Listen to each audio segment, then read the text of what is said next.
Olá, meu nome é Fernando Fernandes, sou médico, psiquiatra e palestrante. E nesse vídeo eu quero conversar com você sobre a memória e a relação da memória com a depressão e o uso de antidepressivos. Esse assunto é um assunto que gera bastante questionamento, muita dúvida, muita confusão. Por quê?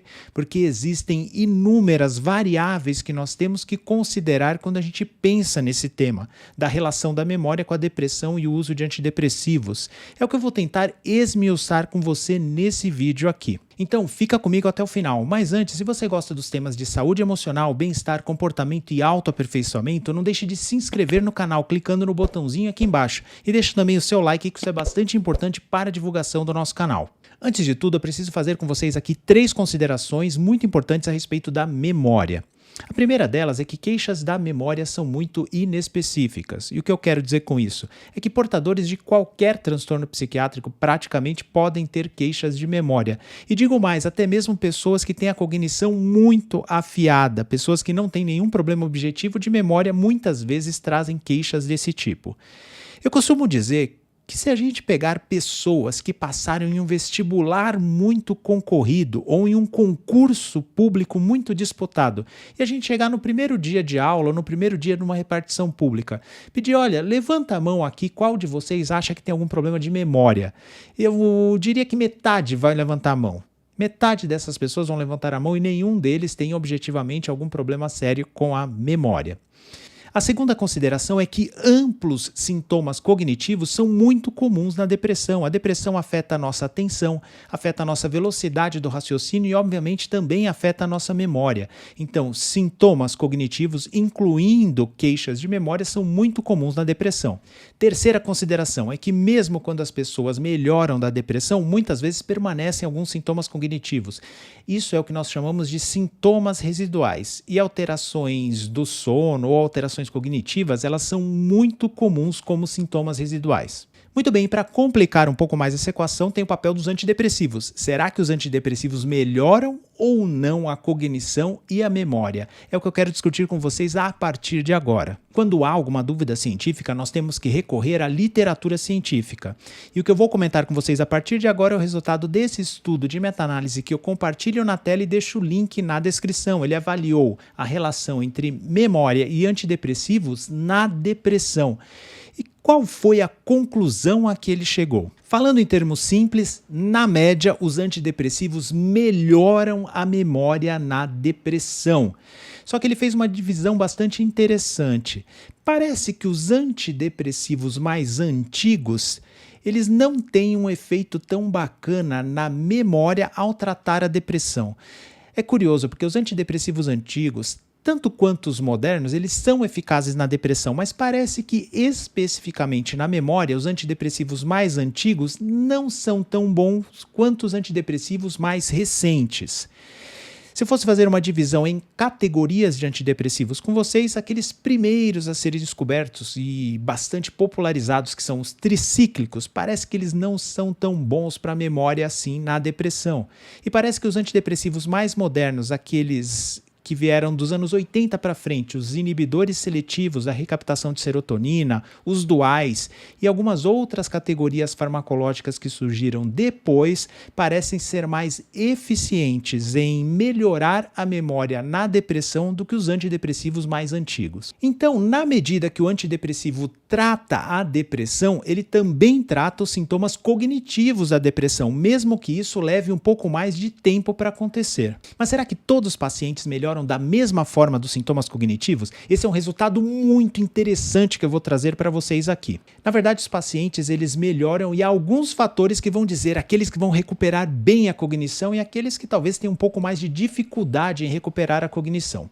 O primeiro deles eu já comentei, o tipo de antidepressivo. Os antidepressivos mais modernos tendem a melhorar de uma forma mais robusta a cognição. Já os antidepressivos mais antigos, nem tanto. Agora, quais seriam os outros fatores determinantes na melhora da cognição? É o que eu vou conversar com vocês a partir de agora. Então vamos voltar e ver o que esse estudo traz para a gente. O primeiro dos fatores importantes é a idade.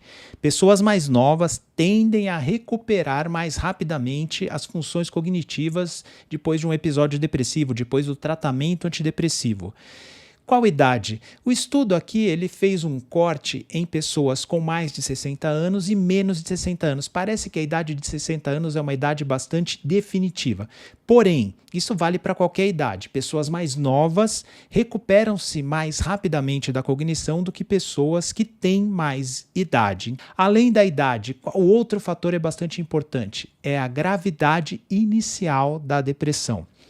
Depressões mais graves tendem a afetar mais as funções cognitivas. E quando a gente trata uma depressão mais grave, talvez a gente tenha que ser um pouco mais paciente em aguardar a melhora dos sintomas cognitivos. Essa melhora pode tardar um pouco mais. Um terceiro fator bastante importante, e esse é importante para tudo na vida. Quem me acompanha aqui no canal já sabe que eu insisto muito nisso. Um fator de bom prognóstico da melhora dos sintomas cognitivos na depressão é o tempo de estudo que a pessoa tem. Vamos lá, normalmente nos estudos científicos, para avaliar o grau de estudo que a pessoa tem, o quanto que a pessoa estudou na vida, a gente precisa de um parâmetro objetivo e normalmente esse parâmetro objetivo são os anos de escolaridade da pessoa. Então, pessoa que tem mais anos de escolaridade se recuperam melhor dos sintomas cognitivos. Quanto mais uma pessoa estuda, quanto mais uma pessoa lê ao longo da vida, melhor é a reserva cognitiva dela. E mesmo que ela seja acometida por algum transtorno psiquiátrico, ela vai ter maior chances de recuperação da cognição dela ao tratar esse transtorno. Ou se for algum transtorno progressivo, maior chance de manter a cognição por mais tempo. Então eu insisto sempre com o pessoal que me segue aqui no canal, nunca deixe de estudar, nunca deixe de ler, nunca deixe de se desenvolver do ponto de vista intelectual. Não importa qual a escolaridade que você tenha, nunca deixe de estudar, nunca deixe de ler. E um quarto fator importante que esse estudo encontrou é o nível da melhora. Esse é um tanto quanto compreensível. Pessoas que, em relação ao início do tratamento, melhoram mais e mais rápido, tendem a ter uma melhora cognitiva mais importante. Como eu falei no início, vocês viram aqui, quando a gente fala de memória antidepressiva e depressão, há uma série de fatores envolvidos, não há resposta simples para isso, por isso que eu precisava explanar um pouco melhor para vocês. Por isso que esse assunto gera bastante dúvida e bastante confusão. Aliás, para você, ficou alguma dúvida? Deixa aqui no comentário que a gente segue a discussão. Eu sempre leio todos os comentários. Aliás, eu queria ouvir de você isso. Você tem queixas de memória no seu dia a dia? Como que a sua memória falha, na sua opinião, no seu dia a dia? Como eu falei, queixas de memória são muito inespecíficas. Elas podem acontecer em uma série de transtornos psiquiátricos, elas podem acontecer, inclusive, quando não há nenhum transtorno psiquiátrico e, para piorar, elas podem estar relacionadas às medicações que a gente usa, sejam medicações psiquiátricas ou não. Então, eu queria muito ouvir o teu comentário aqui embaixo. Como é que é a sua relação com a sua memória? A sua memória te ajuda no dia a dia? Você sente ela ágil? Ou a sua memória falha? Às vezes, você gostaria que ela fosse um pouco melhor. Deixa o teu comentário aqui. E uma dica fundamental, espero que já tenha ficado muito clara aqui pra gente. Para manter a sua função cognitiva e para manter a sua memória, independente do que venha acontecer daqui para frente, se surge algum transtorno psiquiátrico, alguma doença degenerativa, ou a gente tenha que enfrentar a velhice normal, para manter a nossa função cognitiva, só há uma coisa garantida, que é o estudo e a leitura permanente ao longo da vida. Espero que esse vídeo tenha trazido uma informação interessante para você, tenha tirado alguma dúvida que você tinha e espero de coração que você absorva essa dica valiosa. Nunca deixe de investir na sua capacidade cognitiva. E como se faz isso? Lendo e estudando. Não existe atalho, não existe fórmula mágica. Gostou desse vídeo? Então não esquece de se inscrever no canal e deixa também o seu like, que isso é bastante importante pra gente. Muito obrigado por ter chegado até aqui. Por enquanto eu deixo esses vídeos aqui para você continuar me assistindo. Gosta dos temas? Para me seguir em todas as redes, sempre Psiquiatra Fernando Fernandes. Novamente, muito obrigado, fiquem com Deus e até um próximo vídeo.